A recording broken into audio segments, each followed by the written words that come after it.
All right, this is help with question number 4 from assignment 9.1. And the deal with this one is we have to do a recursive definition for the sequence.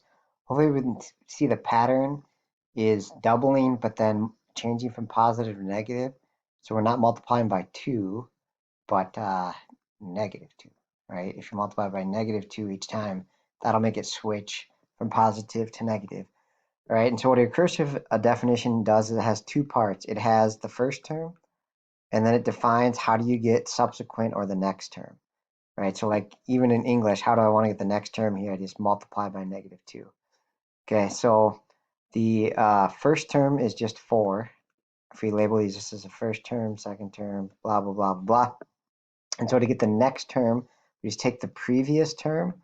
So a sub n minus 1 just means the previous term, right? So if I'm out here at the 5th term and I want to get the 6th term, so basically to say to get a sub 6, I would just take a sub 5 and multiply by -2. All right, and so this is just the generic version, which says to get the nth term, I want to take, right? So if I have the nth term out here, I just want to take the term that came before it, a sub n minus 1, and multiply by that by -2. Okay, so basically you just say to get the nth term, you take the previous one times -2.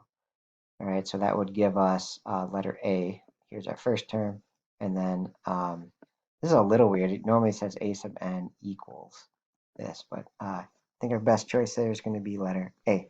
All right, thanks for watching.